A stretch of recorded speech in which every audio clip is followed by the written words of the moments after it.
a lot of it coming off the bench, a lot of it, some of it in garbage time, some of it against depleted second teams, and he wasn't doing shit. A lot of it G League.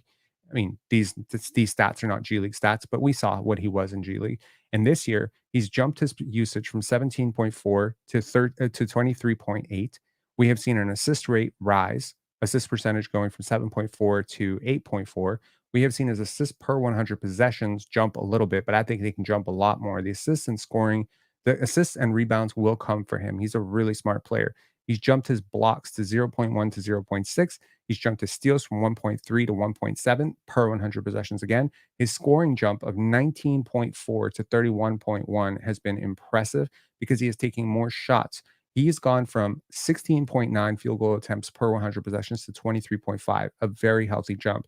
But it is important to realize that even with that increased volume, his efficiency has actually gotten better. So he has gone, his 2 point percentage is alarming. It's a 6% jump from last year, 5.5% jump from last year to this year, and he's just going to get better. His free throw percentage, a ridiculous 86% last year, has jumped to 92.3. Dude can't miss at the line, and knock on wood as I say that. And it's worth noting that despite playing against better defenders, despite being more on the scouting report, he is not taking that typical second year bump that a lot of teams do make. And despite the fact that the team has been very turnover prone this year, he has not really jumped his turnovers by that much, despite doing a lot more ball handling. He's just gone from 1.9 to 2.1. And I think some of those were really silly turnovers. And I think he'll clean that up. It's also worth noting that I think he's much better than a 37.3% 3 point shooter. And it's also worth noting how he's doing what he's doing. A lot of people think of Grady and they think of Kyle Korver and guys like that. Yesterday, during yesterday's live, I believe I did a film breakdown of him, and then I made a cross comparison between him and Dražen Petrovic. And that's largely because I think Grady is much, much more than a guy who's creating it, who is benefiting off of advantages that Scottie and RJ and Immanuel Quickley can create for him. I think he's creating advantages by himself. He's cutting into gaps. He's running his defender off of, multiple screens. He's using the spray and pick and roll. He's just generally speaking an incredibly smart, relentless player, and he is chasing his offense with reckless abandon. He is a player who is not afraid to pull from any length on the court. He's not afraid to take shots early in the shot clock. And I think that it's worth exploring that as we talk about all these brilliant development stories in Toronto Raptor land, and even if you don't think Scottie has developed this year and you are one of the people who want to be in the chat saying, oh, he needs to work harder, I do want to say that Scottie improved significantly under Darko Rajakovic, and I don't think you've seen the best of him yet this year. He's going to get a lot better this year. Let's pull this off and let's have a real deep discussion about where we are. And we'll also have a little bit of a discussion about our fallen member. So, yesterday, to those of you who were in the chat, you know that the chat got a little bit toxic. And I got to tell you, I wasn't myself yesterday. I didn't want to be there. I didn't want to be there. When I saw the discussion prior to the game, I looked at the chat and I was like, I don't want to do this. I have to do this. I have to do this because there's um, an obligation and a promise that I've made to do a post game every single game, and I have to do that. I have an obligation to this community, and I don't get to take sick days. I don't get to take a mental health day. If I don't want to say something and the Raptors play, I still have to say something, which means you're going to see me at my worst. You're going to see me at my best. Yesterday, you did not see me at my best. I think I kept it together pretty well overall. I think, I listened back to the live this morning and, I don't think I was overly animated, but my facial reactions are telling me I don't want to be there. And one of the reasons I didn't want to be there was a particular person in the chat, Rue, who had asked several times to cut it out and to stop it, basically leading this sort of like parade of Scotty's in the way of RJ and kind of recreating the same dynamic that we had with, Pascal and Scotty, Fred and Scotty, this whole thing. And I had asked to stop. I had asked him to stop several times, and he kept doing it. And the problem is that I realized this with the Pascal Siakam and Fred VanVleet stuff is every action has a reaction. Unfortunately, we see the reaction, we judge the reaction. Today I saw a comment on, our comment section where somebody said, it seems the better RJ Barrett does, the bigger the hate boner grows for him on this channel. Tariq saying Rue got banned. Yes, he did. And say la vie, man. you don't get to derail every single conversation with your bullshit agendas when I have asked you to stop 5 times and continue, because unfortunately, when you continuously spam the same bullshit narrative, other people are going to respond to that narrative. You know, when an Orlando Magic fan comes here and says Paolo and Jalen Suggs are better than Scottie Barnes, I'm sure a lot of people are going to push back on that. And probably in order to push back on that narrative, you're probably going to trash Jalen Suggs. I think that's the nature of sports fandom. I think that's acceptable because those two players are not on the same team. I think that's perfectly fine. These players that we have are all young players. They're unfortunately very plugged into things. I didn't realize how plugged in players were until the Fred VanVleet situation. And I realized how many of his family members came at me. And I was like, damn, I was just talking on Facebook. How did this happen? How did it get so serious? A couple of days ago, you know, I've been very vocal and critical of Davion Mitchell. And I promise we'll get back to like what the Raptors are doing. I just want to address this personally because we don't lie. So we keep it 100% transparent here. And I've been very vocal about Davion Mitchell. I've been dissecting his plays and I've been, trying to give him credit where credit is due. Like, hey, he's working hard, but I've had some pretty, not so nice things to say about him. Not personal, just his game. Saying that the Lakers are not guarding him. He's not making good decisions. He's not reading off the ball. He's not navigating screens well. These are all fair criticisms. And if you want to keep it to, RJ Barrett's decision making and Scottie Barnes' 3-point shooting, cool. It's not a censorship community. We're not trying to run a dictatorship over here. I think where things get a little bit weird is when you go out of your way to try and create rage bait, right? Have I done this myself? 100%. I think I have. I think on Twitter, I think after Jamal Shed's second game, I said Jamal Shed is clearly the backup point guard. A lot of Davion Mitchell fans got mad at that. Now, I thought I was just a guy talking on Twitter until I noticed my stories the other day. And NBA players check out our stories all the time, especially when you tag them.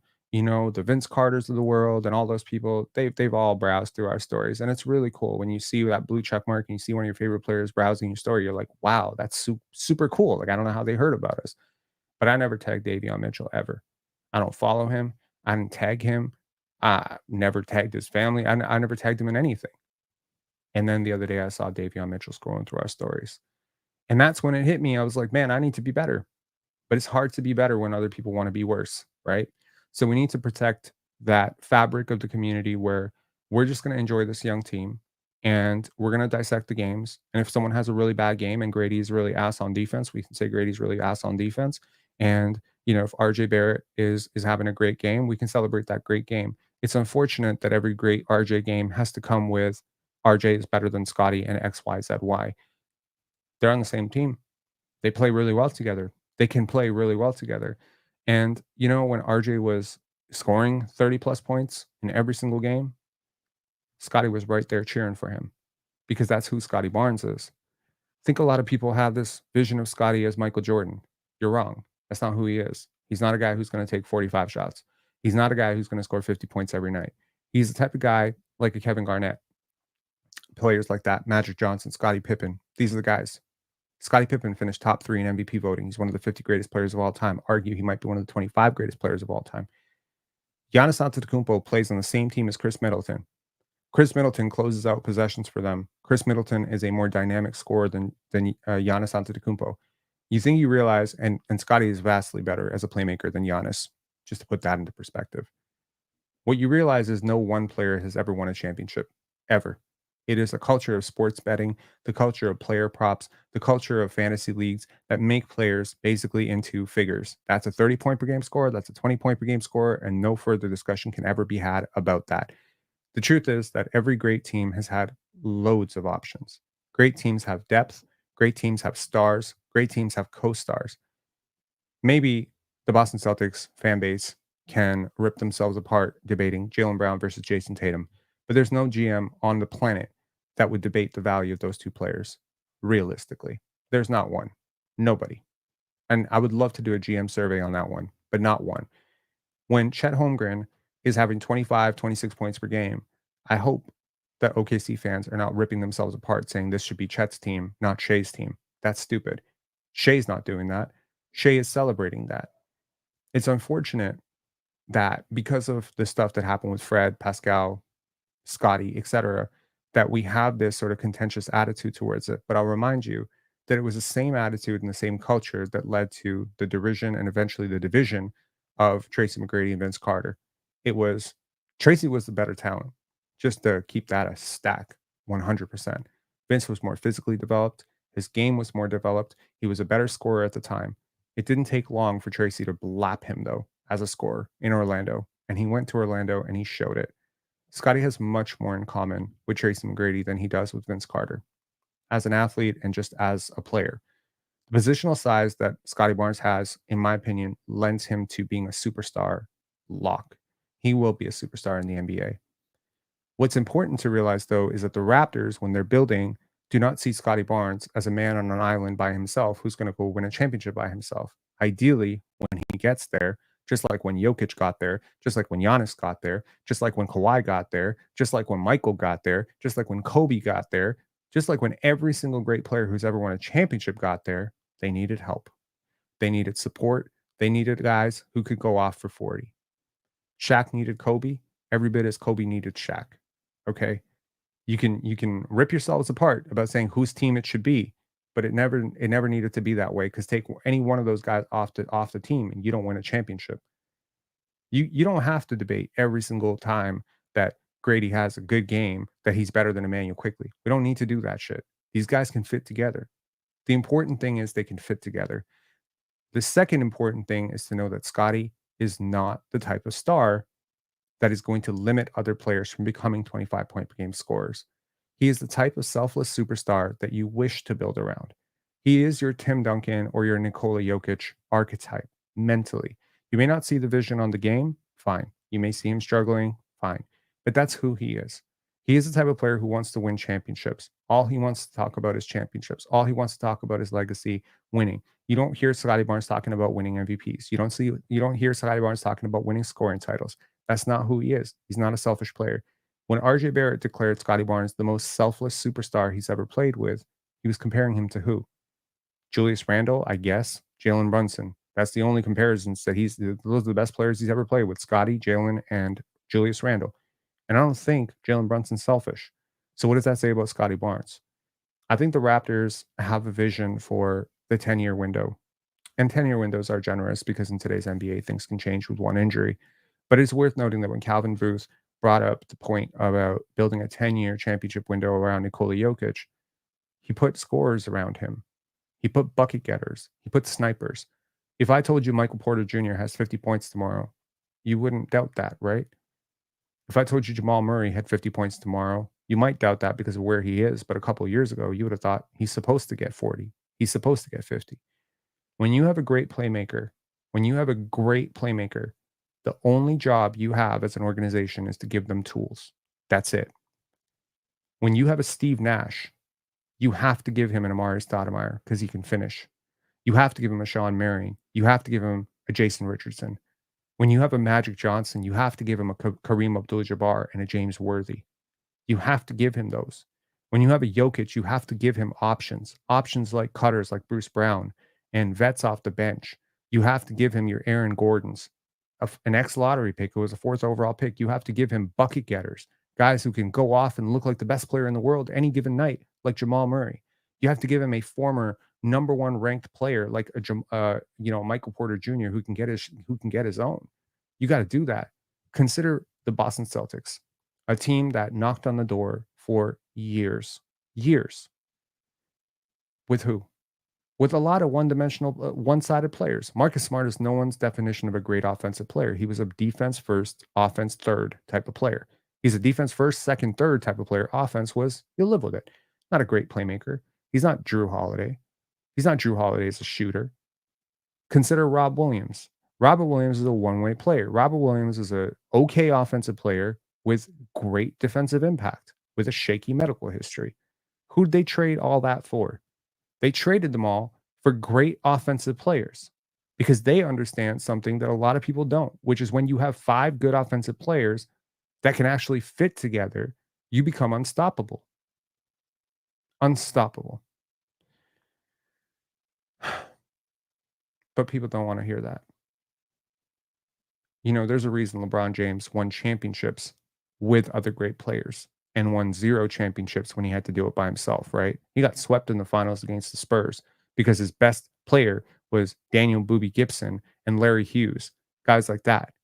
Anthony Parker, those were his best teammates. Anderson Varejao, those were his best teammates. Zydrunas Ilgauskas, none of those guys hold a candle to a Chris Bosh or a Dwayne Wade or an Anthony Davis or a Kyrie Irving or a Luka I was going to say Luka Doncic or a Kevin Love. When Steph Curry openly welcomed Kevin Durant onto his team, you know what that told me about what that told me about Steph Curry? That told me Steph Curry's a winner because everyone said that was KD's team now. I mean, obviously it's Steph's team from the cultural perspective, but that's KD taking the final shot. That's KD winning back-to-back finals MVPs. Steph has won 1 finals MVP on the 4 championships.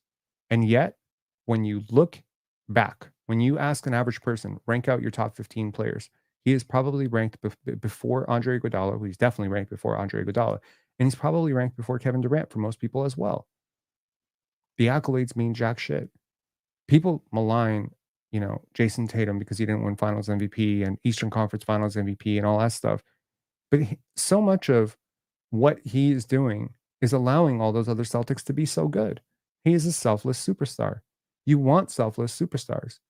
You want selfless players who allow other players to shine. And I believe that if this fan base allows it, RJ, Scottie, IQ, and Grady can all shine. You have 4 guys who could drop 25 anytime. Tell me how that's a problem. Tell me when that's ever been a problem. Are we the only fan base on the planet that has to rip our players apart because we got 4 players who are all on the same timeline? It was different with Fred and Pascal. Those guys were not on Scottie's timeline, and they were frankly a little bit in the way. Not by design, not by intention, but by role. It was forcing Scottie to be something that he would never be, which is a corner shooter. But when you have a player like Scottie Barnes in the center of your offense, and you have a smart cutter, dribble handoff guy like an RJ Barrett, movement shooters like Grady and Immanuel Quickley, you know what I see the recipe for? An absolutely unstoppable offense. Absolutely unstoppable. But some people got to be miserable. They got to rip it down. So right now, you're going to say RJ Barrett is better than Luka Doncic, which is a real post that is on X right now. Shout outs. He's playing better than Luka Doncic. Okay, so now you create a false expectation for the player. And so what happens when RJ Barrett has a 2 for 19 game and misses all his free throws? Now you want to cook him, not realizing overall that RJ Barrett is 100 times better than the player you thought he was coming in. Dave Chappelle has this old quote that I referenced in the spaces. I want to bring it up here too. We look at Hollywood and we see all these people are sick. These people are offing themselves. These people are into some weird ass stuff. I'm not in Hollywood. I'm a filmmaker. I run a film festival. I've touched shoulders with Hollywood. I've talked to Hollywood, but I'm not in Hollywood. But I know what it's like to some extent. These freak offs and these ODs and these people in rehab clinics and these people like not knowing their kids and basically being super miserable. It can't be everybody, right? They're all miserable. They're all on drugs.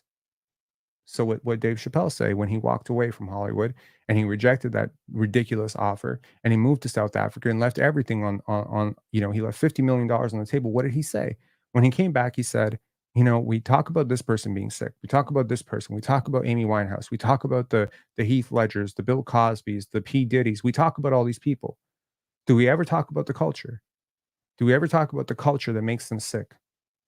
Because you're usually an amalgamation or a blend of the 5 people that you spend the most time with. And if you spend enough time in toxic circles, I don't doubt that you will become toxic yourself. It becomes really hard to stay rooted when your roots are being shredded. It becomes really hard to stay planted into your morals and your principles when every single time you look around, someone is trying to pull you away from it. I'm going to choose to be a positive Raptor fan this year. I don't want to respond to people like Rue every single day and tell you why Scottie is a superstar and why no one else on this team has that level of trajectory. I don't want to be that person. Until I see it, I don't see another superstar on this team. I see 3 potential all-stars if things go right, but I don't see another superstar. And Scottie's not playing like a superstar right now. Doesn't sway me at all. But I don't need to come into the live every single day and debate, people who just want to create division and create misery and create frustration and put one player against another player. That's why I've been so critical of other teams. Channel your frustration somewhere. I'm not stupid. I understand sports can be combative. I understand that sports is an outlet to say my team is better than your team. The Dodgers are better than the Yankees. The Mets are better than the Phillies. I understand it. The Raptors are better than this team.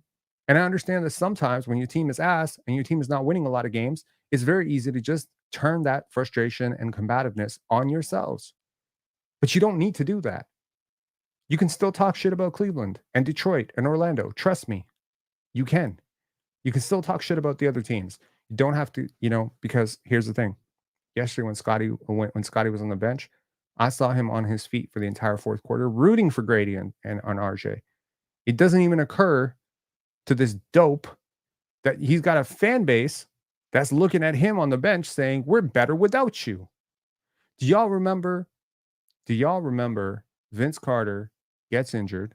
The Toronto Raptors are out of the playoffs, and they string together behind Mo Pete and Antonio Davis one of the greatest runs in Raptors history, and they made the playoffs, and they nearly pulled it out against Detroit before Chris Childs lost his goddamn mind.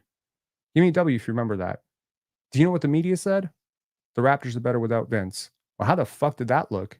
You traded your superstar for a bunch of role players because you didn't think he was a real superstar. Then you watched him be one of the best playoff performers in NBA history while we languished in the lottery and mediocrity. And you told us, y'all told us, Chris Bosh is ready to be a superstar. Three playoff games. Chris Bosh won 3 playoff games because he wasn't a superstar. That's the truth. It's an uncomfortable truth, but it's the truth. Vince Carter won how many? How many playoff games did Vince win? Well, I can tell you he won 7 in his second time in the playoffs. So that's already more than double what Chris Bosh did in 7 years. What's the hope for this team going forward? I see a lot of hope. Nice Dark Knight quote there. Appreciate it, AG. I see a lot of hope for this team. I love how the pieces fit together. Let's talk about Darko Rajakovic and his role, because I feel like he's getting a lot of he doesn't know X's and O's stuff, largely because of the RJ pull-up jumper against Denver that clanked out, but also a lot of other stuff. Darko has a philosophy that I really appreciate in coaches, which is about letting players find themselves. If you are an X's and O's nerd, the Raptors offense is very confusing right now. I'm doing my best to understand what the hell they're doing, and on a night-to-night basis, it's very inconsistent. There's a lot of like read and react stuff happening with the Toronto Raptors right now, where you look at it on any good night and you're like, Wait, what are they doing defensively? What are they doing offensively? Why is Gradey Dick out isolating against the player? And why is nobody coming over to help? He's keeping the main thing the main thing. And the main thing right now is that these players get better. Every player must get better. Now, an athlete like Larry Kane might know a few things that some of us don't. But having known enough athletes and enough trainers and enough coaches in my life, I'll tell you one thing that a lot of them shared with me. Overcoaching kills talent. When you give too much feedback, constant feedback, negative or positive, you do not allow an athlete to find themselves. You do not allow an athlete to really explore the limits of their imagination. You never want a Chris Banks saying, Pensari, you're literally the only person I've subscribed. Keep up your passion, intellectual approach to the Raptors, doing an awesome job.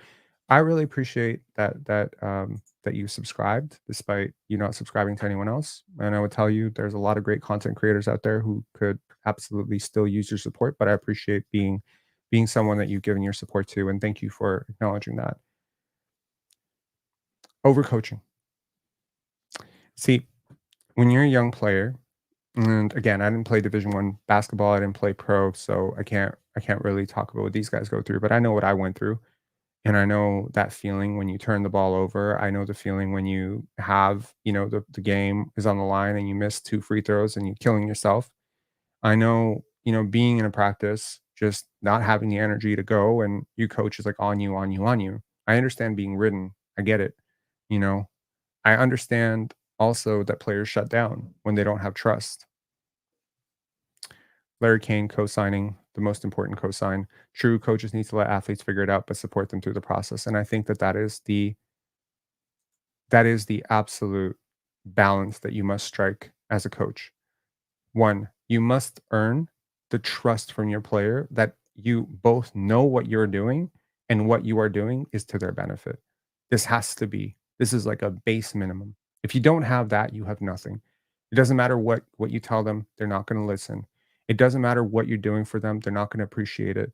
And it doesn't matter how many times you put them in the right position, it's never going to be the right position for them if they don't trust you.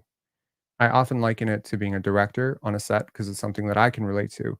When I'm working with an actor, if they don't trust me, the chance for a good performance or great performance is gone. The trust has to be set. But the trust starts with consistency. It starts with knowledge. It starts by knowing your shit. It starts with being prepared. Darko Rajakovic knows his shit when it comes to basketball development. His track record speaks for itself. And what we are seeing right now in the development of every single player who's playing underneath him is a testament to not only him, but his approach. His approach in coaching is paying dividends for this team to the point where I believe Gradey Dick is already so far ahead of schedule, despite being so far behind schedule last year. He not only caught him up, he got him ahead. What Gradey Dick is showing is replicable all star potential. All star potential. Yes, I am saying that with a straight face. Gradey Dick has all star potential. Not something I was saying last year, something I'll say this year. He is showing it. I thought he'd be a good player last year. I never turned on him, but all star potential, that was a pipe dream. In the loaded East, but a movement scorer. Shooter, no. Scorer. Movement scorer who can score on all three levels the way that he's doing at his height, with his playmaking chops, with his growing body. Yes, he can be an all star. Immanuel Quickley will turn heads, but it started with trust. But it starts with buy-in from your main player too, you know? Because Immanuel Quickley came and RJ Barrett came and Gradey Dick came to Scottie Barnes' team. Scottie Barnes' relationship with his coach is going to be the tone setter for everybody else's relationship with that coach too. When your star player is rolling his eyes every single time the coach speaks, everybody else picks up on that. Everybody. When Scottie says, you know, this guy really knows what he's doing and he's listening to him and he's willing to hear him and he's not rolling his eyes and he's being coachable, it allows everybody else to be coachable. It also helps that the coach, what he's doing is actually putting these players in positions to succeed. It also helps that he's not overcoaching them. He's allowing them to find themselves. The read and react offense that the Raptors are running right now it means that Jonathan Mobo is free to do what he wants in the front in the full court. However, unlike when Nick Nurse did it with Precious Achua, there is more trust here and more feedback and more attention being given to the film. So when Jonathan Mobo comes up and misses a clear cutter to the basket, I see it. But what is most important is I know that even though he didn't see it, he's going to see it in the film breakdown the next day. And it's going to be addressed not as, look at what you did, you stupid idiot rookie. It's not going to be addressed with, because you did this, you now lose your playing time, therefore putting the athlete in their head by like panicking, like anytime I make a mistake, I'm going to be out. You're putting players in positions to build their confidence because confidence is one of the most important things for any athlete. You need to have faith in not only what your coach is preaching, but what you're doing. And the Raptors are playing with a lot of what Darko calls his favorite word, swagger. RJ Barrett yesterday in the post game blew me away because he said, you know, I think the person interviewing him, I think it might have been Kayla Gray, who said, like, you're not happy. Like, why you're not happy? He's like, we should have closed this out. We should have closed this out in regular time. You know what that is? That's swagger, bro. That is swagger. That's great swagger. Grady, you know, celebrating on those threes, Immanuel Quickley dancing, Scottie Barnes, you know, doing finger guns to Mikal Bridges. This is all swagger. It's important to note that the Memphis Grizzlies, in their most successful iterations, played with a lot of swagger too. The OKC Thunder with Darko Rajakovic played with a lot of swagger. I'm not saying he is like the swagger whisperer, but I'm saying this guy is really there to unlock an athlete's potential. It starts with this though. It starts right up here because Ochai Agbaji was in his head when he got here. And this is something I'm not inferring this based on watching the film. By the way, it's very easy to see this. He said it.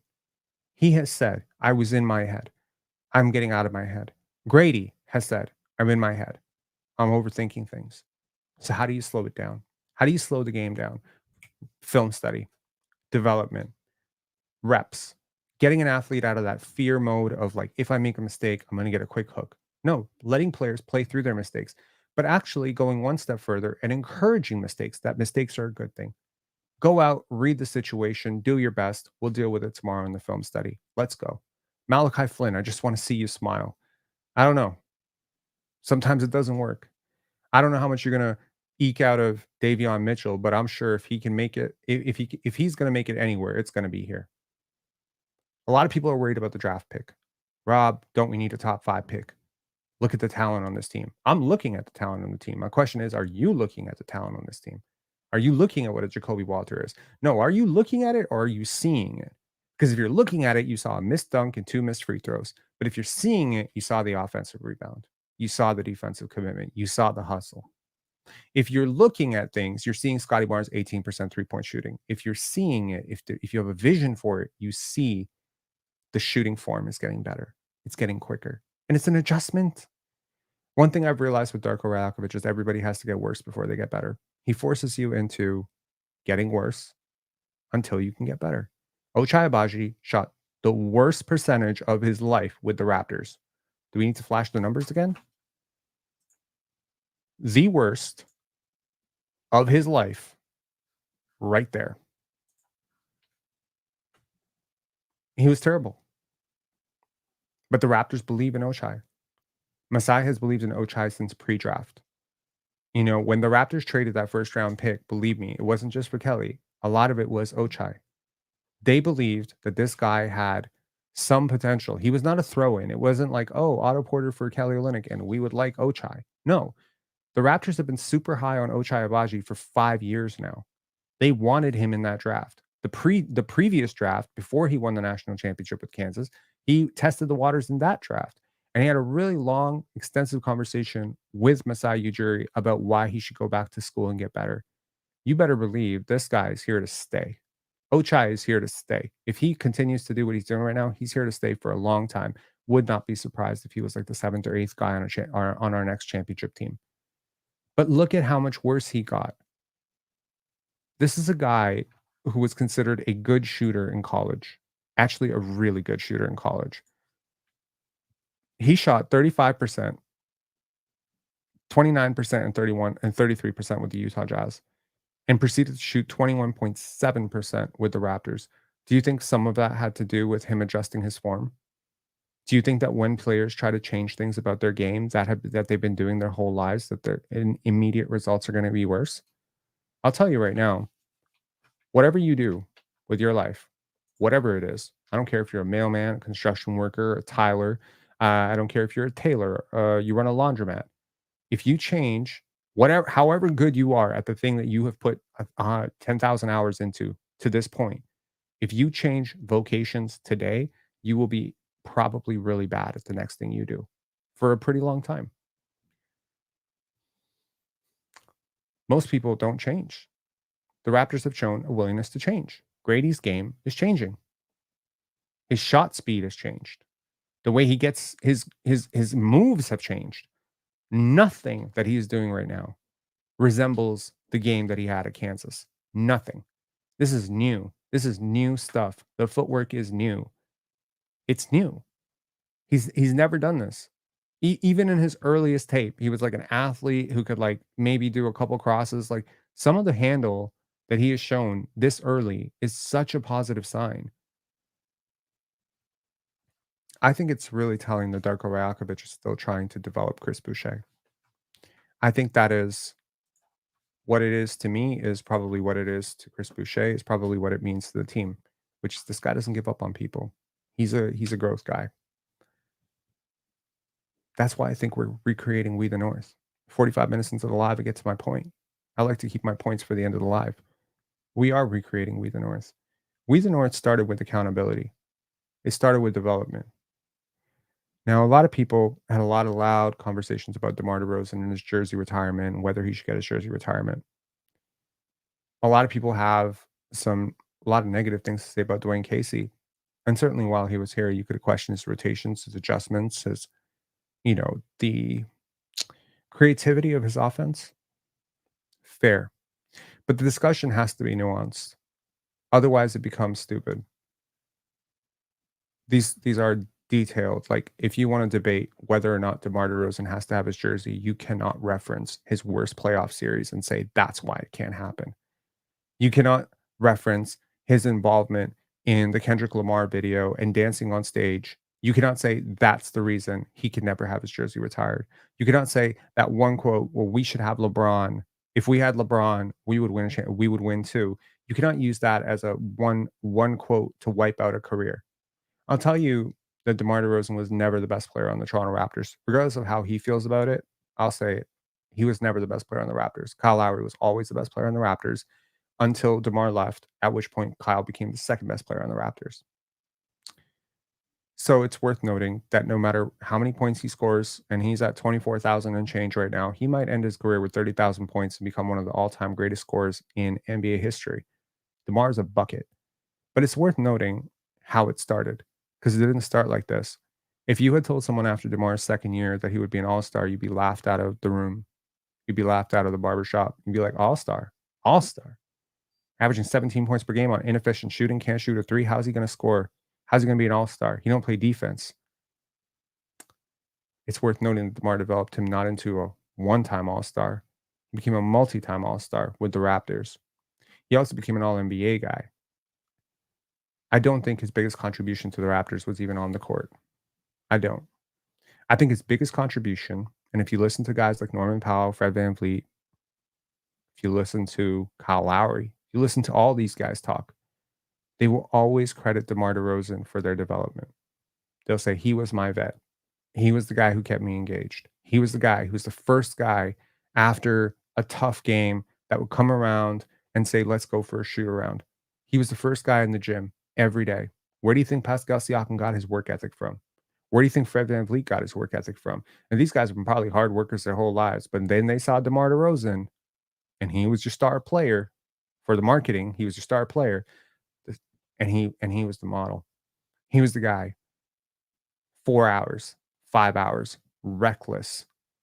Draymond Green had a quote and said, 85% of NBA players don't really love basketball. If there were 99% of basketball players that didn't love basketball, I'll guarantee you right now, DeMar DeRozan would not be in that 99%.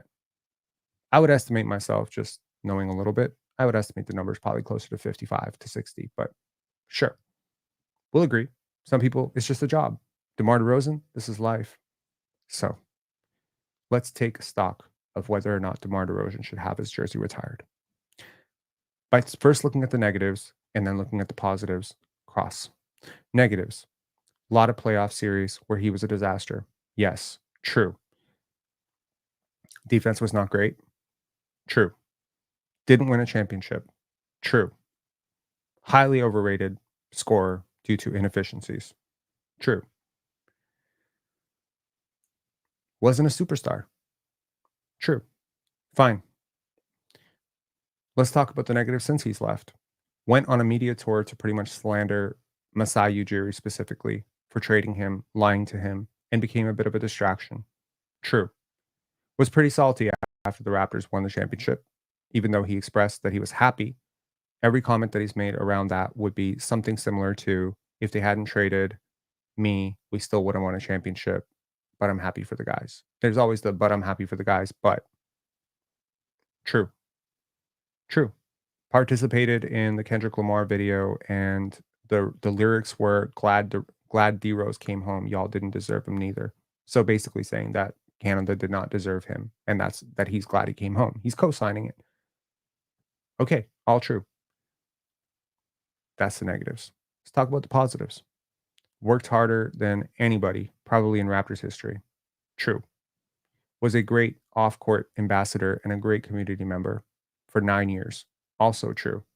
Was a kid from Compton, California, who has been very loud about his mental health struggles, about his mother's lupus diagnosis, about the health issues around his family, and he embraced Toronto regardless. I can tell you as an American that the cultural attitudes towards Canada and Toronto in East LA and Compton are not favorable. He probably had a whole bunch of his boys hitting him up like, "Bro, you go into the Arctic tundra," and he had to override that and become the guy who, when Chris Bosh was traded, "I got us. I am Toronto." Yeah, he embraced the city very loudly. Positives. He became a great scorer. Inefficient sometimes, yes. Since leaving Toronto, he's become an even better player. Something that maybe some people don't want to acknowledge, but it's true. In San Antonio, he became a better playmaker. He became a more efficient scorer. And I think Greg Popovich really unlocked him in ways that Toronto didn't. He was massively over leveraged here, true, but he performed as well as he could. I don't think Norman Powell, Pascal Siakam, Fred VanVleet become what they become with another vet. I don't think they become who they became without DeMar DeRozan, and I think they'd be the first people to tell you that. I don't think Jonas Valanciunas becomes what he became without DeMar DeRozan. I think he positively has influenced development and good culture everywhere he's gone. Okay, his teammates love him. The league loves him. Players around the league respect him. There are always these players that players like, media doesn't like as much. It's just like with comics. Larry David was, some of y'all know Larry David is the co-creator of Seinfeld, but also the creator of Curb Your Enthusiasm. Larry David was the comedian that fans hated, but comics loved. Now fans like him more. But if you saw some of Larry David's early sets, they were the types that would have like fans booing and heckling, and it would be comics being like, this guy's an effing genius. DeMar DeRozan is the Larry David of the NBA. He is the player that other players study, other players admire, other players watch. Y'all may have different thoughts about Fred VanVleet, but every undersized guard that I've ever heard of idolizes Fred VanVleet. He's their Michael Jordan. It's important to realize where the league stands and where players stand, because when you make a jersey retirement declaration, what you are declaring to the rest of the league is, this is who we celebrate. Does DeMar DeRozan deserve to have his jersey retired? Yes, I think he does. He didn't win a championship here, fine. But I saw what this team became with him, and I saw that culture erode without him. It didn't just erode without him, it also eroded without Jamal Malalela. It also eroded without Patrick Mutombo, but those are assistant coaches. There were some clear, glaring subtractions, Jonas Valanciunas, etc. And maybe it completely fell apart when Kyle Lowry left. But I could see the seeds of it falling even before he left. I could see that culture of selfishness, contracts, and all that stuff rimming up. I saw no one develop for years in Toronto. I saw us take a flyer on Stanley Johnson, hoping it's a second draft guy, and I saw him become even worse. But unlike Ochai Agbaji, he didn't become worse to become better. He just became worse and then came out of the league. I saw us take flyers on a lot of guys, and none of them worked. Delano Banton only worked when he went elsewhere. Malachi Flynn didn't work. Dewan Hernandez. The list goes on and on. David Johnson's, Justin Champagne's, Jeff Doughton's, Jonte Porter's. Even if you say Jonte Porter was a great player, it didn't work. Boom, it didn't work. He's out of the league. That just didn't happen under DeMar, though, did it? Players always had that vet that they respected who could teach them the ropes. And I think his contribution to the Toronto Raptors goes beyond on the court. So you can reference his playoff failures, yes. Please also note that he was the leading scorer on a team that went to the Eastern Conference Finals, and that's more success than Vince Carter or Chris Bosh had combined. Can't only think about one side with a player. You can't just go one way and say, this guy's this because of this. You can't just brush off Scottie and say, well, he's never going to be the three-point shooter that Gradey is, so he's worse. You can't also say Grady's never going to be the defender Scottie is, so he's worse. You got to be nuanced about this. And I know people don't like nuance in 2024, but nuance is required to have articulate discussions about the game we love. We need to address both sides. So I need to accept that two things can be true. Yes, DeMar DeRozan has not reacted well to being traded, but he's also a guy who stayed and really embraced the city when he didn't have to. And I think that he's a really big part of what makes it easier for guys now to embrace the city. I think he's a really big part of that because he was a stepping stone to that. Because players saw a Compton born DeMar DeRozan, who's as American as it gets in terms of cultural values and upbringing, say, I am Toronto. Y'all want to gas Drake? And you want to say Drake made it popular to be from Toronto? You think Drake made Toronto cool? Sure. But for NBA players, the guys you're trying to attract to come here in free agency, the guys you're trying to attract to come here, a dude who's a hooper and a certified hooper who everyone respects in the league, who people are patterning after, like a DeMar DeRozan saying, I am Toronto. I choose to stay here. I want to be here for the rest of my career. That sends a very loud message. And don't forget, nobody else did it before him. Kawhi left, Vince left, McGrady left, Bosch left. Barnes is here. DeMar's the only one who didn't want to leave. So it might sound weak to y'all to say, but I think if he gets into the Hall of Fame, this goes from pretty obvious to no brainer. It's also worth noting that as long as Masai Ujiri is in charge, or Bobby Webster is in charge, or some iteration of this leadership that oversaw the DeMar era is here, he will 100% get his jersey retired. I would bet everything I own that it will happen, and it will happen because they see what he did behind the scenes, even if we don't. Dylan Shoot. Have you noticed some improvement in Scottie's handle, Rob? Seems like he got downhill a bit more before he got hurt. His handle is way better. People don't see it, but he's trying new things and he's learning on the fly and he needs reps in game. We need to give players time to actually get back into flow. His first game, his last game against Denver before he got hurt was one of his 25 best games, 30 best games ever. And we don't know if he was going to roll that over into 2 weeks of MVP production. We don't know because Nikola Jokic hit him in the face. So we won't know. And when he comes back, I hope all these people saying that, so and so's better, Paolo's better, this better, that better. I'm not selling any Scotty stock. He can come out and shoot 18% for a whole year. I know what drives this guy and I know how good he's going to be. And I don't need to get loud or heated about it like I did, 4 years ago, because there's no debate about who this team is being built around. And the most important thing is to realize when you take the example of the Boston Celtics in 2008, when they won a championship, why did they win a championship? They brought in two players who had been first options their whole lives in Ray Allen and Kevin Garnett, who had been leading teams, and they bought into a lesser role.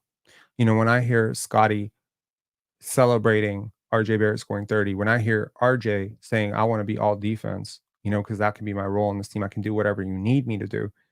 I see players who are embracing this selfless culture. And that's what I saw with We the North. That's what I saw with We the North.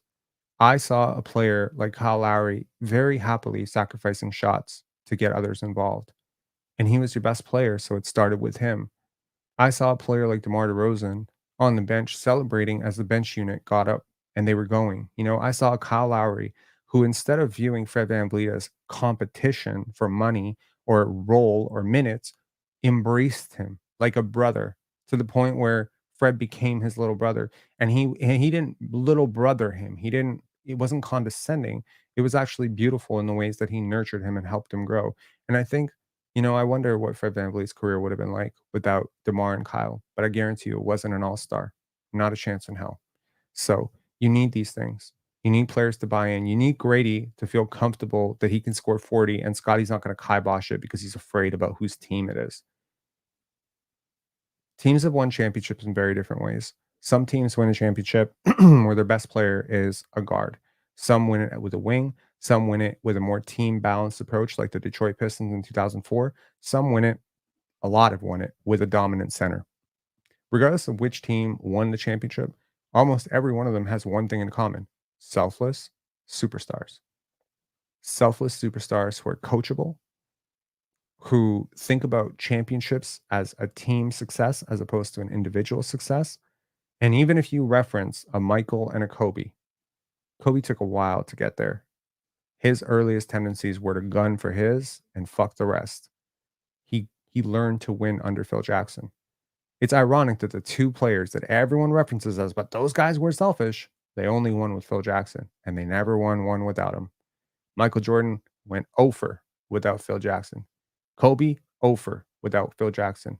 No Mike D'Antoni, no Mike Brown, nobody was going to get Kobe Bryant to a championship without Phil Jackson. Why? Because Phil Jackson was the master of managing egos, harnessing egos, and putting them into productive places.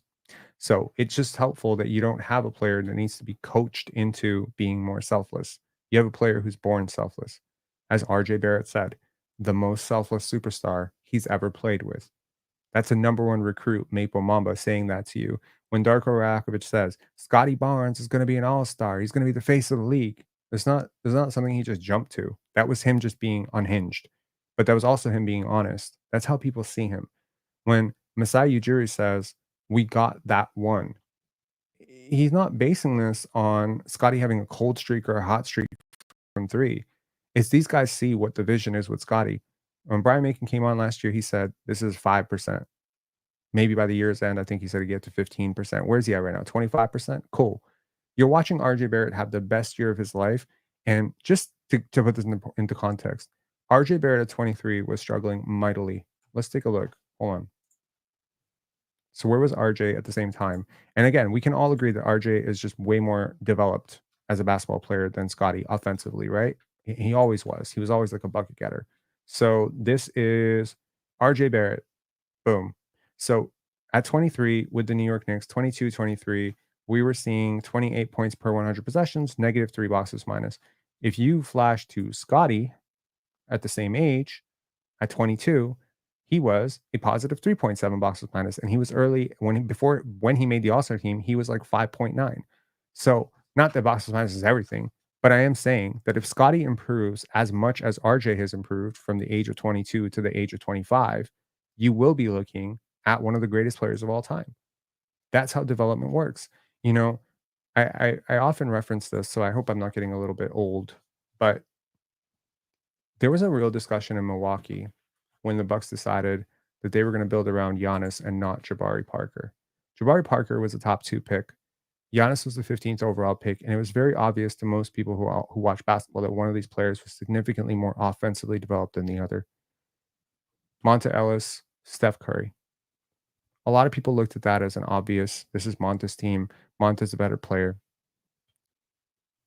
But they saw the vision of Steph. They saw what would happen when Steph would get healthy, when Steph get a little bit stronger, he wasn't physically developed, et cetera, et cetera. This same debate has happened with Kobe and Eddie Jones. Kobe's missing, again, you don't have to believe me. I'm not really, on it. It doesn't bother me that you don't. It's cool. But I'm telling you, Scottie's going to be a superstar. And at that point, you're going to be really happy that you have a guy who can score 30 anytime he wants in RJ. You can have a guy who can run defenses reckless in Gradey Dick. You're going to have a guy who can extend the court vertically by 5 feet, therefore making driving lanes for everybody so much more comfortable in Immanual Quickley, and can also handle your offense and is growing as a playmaker and is growing as a paint finisher and can be really scary. Right now, RJ Barrett is taking on the task of being your lead initiator, your lead scorer, and also being guarded by the other team's best defender. Can you imagine how much better RJ will be when he's no longer tasked with being guarded by the best defender? Okay, I'll bite. You say, no, no, no, Rob. RJ is so good that they will continue to guard him with their best defender. Okay, cool.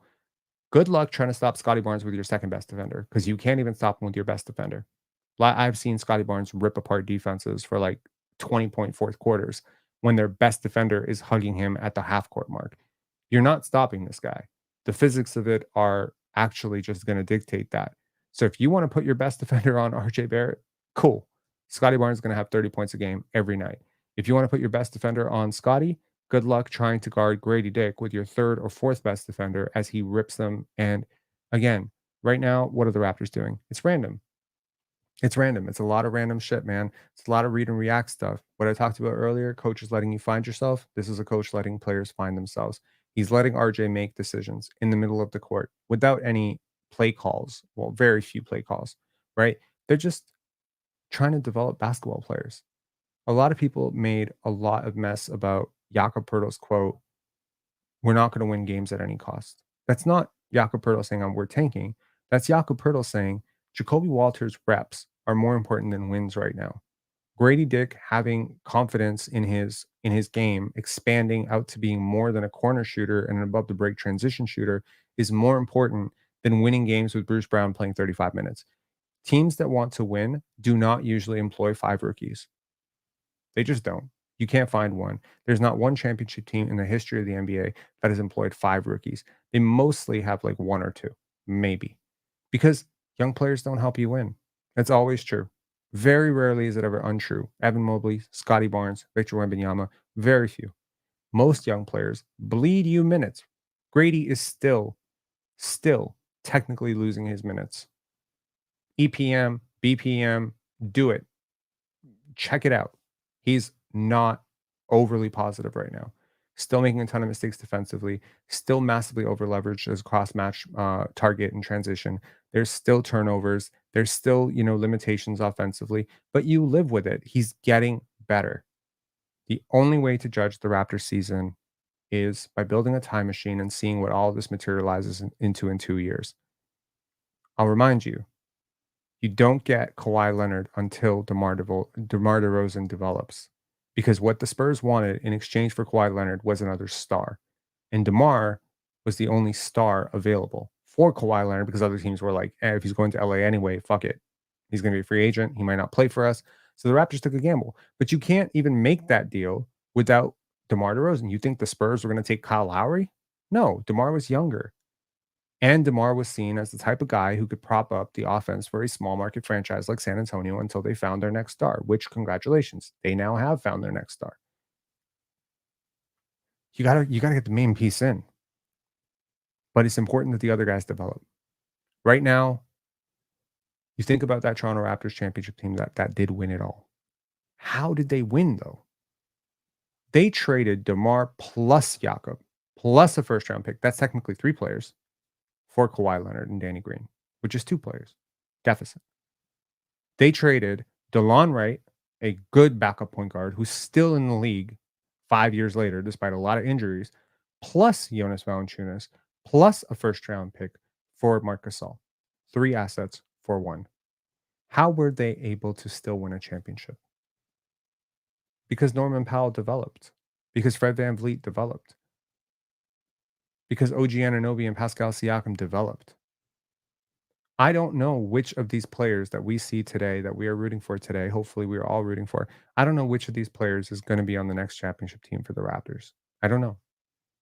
I can guess Scottie is going to be there. I can guess Grady is going to be there. I can guess Immanuel Quickley is going to be there. But what happens in a couple of years when Nikola Jokic wants out of Denver, if that ever happens? Or what happens this summer when Giannis wants out? Or what happens when a Shea Gilgeous-Alexander is done? Or, whatever. Players demand trades. Shit, it happens. Franz Wagner's not happy. Okay, cool. What can we do? Well, at that point, you're going to need assets. You're going to need multiple assets. And if you're going to make a win now move, you're going to need depth. It makes me really excited that the Toronto Raptors are recreating We the North. And the reason I say that is because not only do they have an organization of accountability, not only do they have development, not only do they have a selfless star player at the helm who is great and wants to make other people better, not only do they have a coach that preaches that accountability, stabilizes it, Pound the Rock, Darko Rajakovic, same thing. Okay. It's the same thing. You're building habits, you're building culture, you're building young men, you're building them to be better people, you're building them to be smarter people. He's giving them books to read. He's inviting them to plays. I think Scottie saw Hamilton. I've been following Scottie for a long time. I didn't think he would go to Hamilton, but Scottie's enjoying Hamilton now. A lot of people are commenting in the media, Scottie sounds better. He sounds so much more articulate. You think any of that has to do with the exposure that he's going through right now? Y'all realize when we talk about these 21, 22-year-olds being quote unquote inarticulate or whatever the hell you want to say about Scottie, he's supposed to be in college right now. Instead of being in college, he's a pro basketball player. He's not sitting there reciting Schopenhauer, right? So how do you, as Phil Jackson did with the Lakers and with the Bulls, how do you continue to build the brain in different directions? You have to guide it. These people need These people need mentors, they need teachers. All players need to be constantly challenged on that mental and physical side, you know? So when I hear, stories from like Tony Horvat the other day where Dražen Petrovic and Teodosic highlights are being given to Russell Westbrook as a means of making him better in OKC. I'm seeing like a guy giving his team homework. He's trying to build them up. He's trying to make them better. And when I saw Dwayne Casey preaching accountability, showing up on time, pounding the rock, I saw a guy that, okay, question his coaching skills all you fucking want. But question Dwayne Casey as a man. You can't. And look at how Masai Ujiri still talks about Dwayne Casey. He talks about him like he's a dad. Players need that. Don't we all? I grew up without a dad. A lot of people know that. My dad left when I was 8. I needed to mold together a father figure from like teachers and kids in my neighborhood and who were older than me and sports athletes. Like I'm just trying to piece together a father because I didn't have one. So when I had a coach who was like a father to me, who could teach me the things that I wasn't learning from anyone else, it was very valuable to me. A lot of NBA players grew up without fathers. Some of them grew up without mothers. Some of them grew up in very difficult situations. But they're still human beings. They still need that bridge. They still need that guidance. And that's what Dwayne Casey did. There's this old thing that I'll leave you with. People have to crawl so that people can walk, so that people can run. And these steps cannot be skipped. You don't go straight into being an Olympic athlete. You don't go into like sprinting against Usain Bolt. You have to start somewhere. Of course, some of this will come down to your natural skill, but these are all NBA players. So let's assume they all have the natural skill to be professional basketball players. Now, what do? You have to start somewhere. You have to build up these things. Darko Rajakovic said the motto for this season is pretty much no skip steps. No skipped steps, which means what it means. It means the same thing that Jakob Poeltl said. It means that we are not winning at any cost. Jacoby Walter is not going to get benched because Bruce Brown is more NBA ready right now, because Jacoby Walter is more important to our future than Bruce Brown. And Bruce Brown understands that. It's not slighting Bruce Brown. It's understanding that we are doing this one thing, which is at the end of the year, we are measuring, did we get better? Sounds like participation trophy culture to some people, but I would argue a lot of those people that are clowning this have never been good at anything in their lives.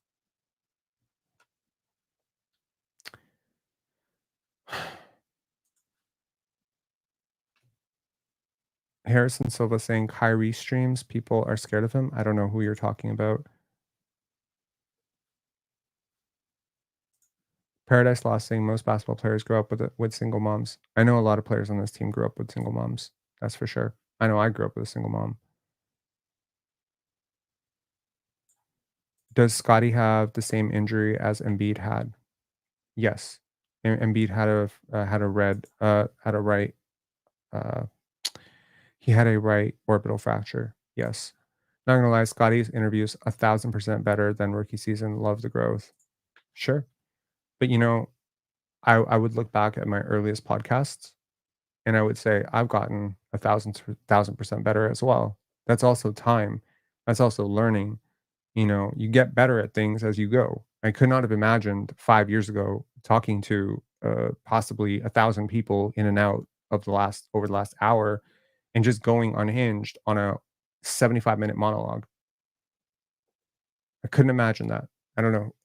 I couldn't have imagined speaking without ums just 7 months ago. I thought that was in part of the natural, flow.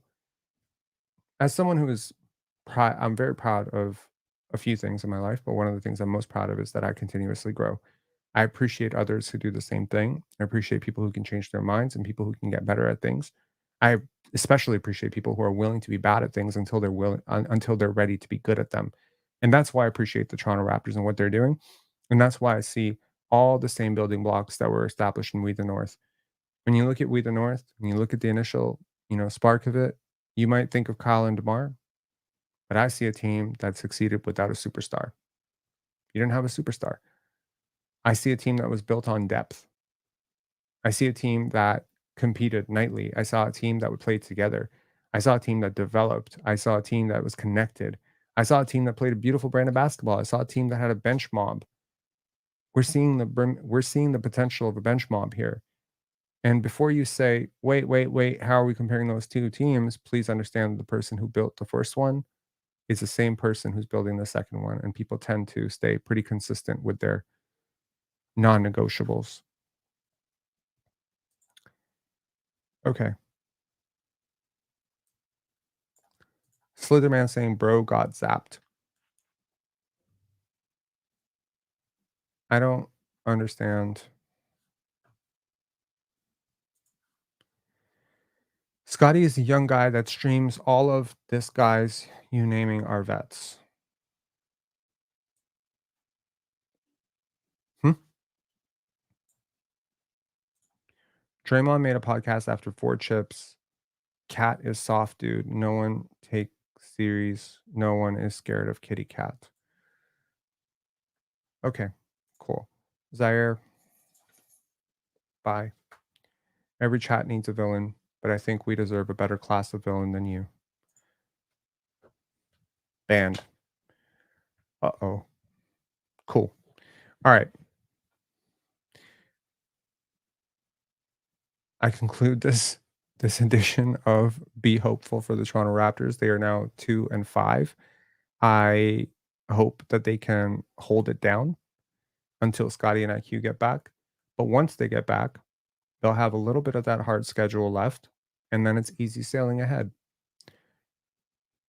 I also think it's important to reiterate this every once in a while that the Toronto Raptors won a championship without a single lottery pick on their team. And whether you're drafting a Colin Murray Boyles or a Kaman Maluak, or whether you're really lucking out and getting an Ace Bailey or a Cooper Flag, those players are kids. They're going to come off the bench, most likely. They're going to be wet behind the ears. They're going to have to learn how to be pros.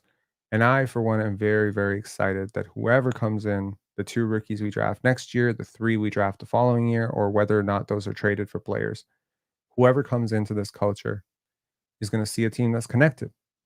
And I'll tell you, it's very difficult to come into a group of 15 people who are all vibing, who are all positive, who are all together, who are all selfless, who are all hard workers, and you're going to be the one asshole who doesn't do it. That's very difficult. You know what's easy though? Being a malcontent coming into a locker room that's divided in 5 factions and forming your own faction to be malcontent about. That's very easy. But it's very difficult for a young player to come into a situation where the coaches and the players are so connected off the court. You know, what did Darko talk about? He talked about putting the phones away when they're out together. You know how difficult it is to ask 20, 21, 22 year olds to put away their phones on, but that's how you create people. It's super old school what Darko Rajakovic is doing, what Jama Malalele is doing. They're very old school. It's very old school. But as my mother said, some things don't change.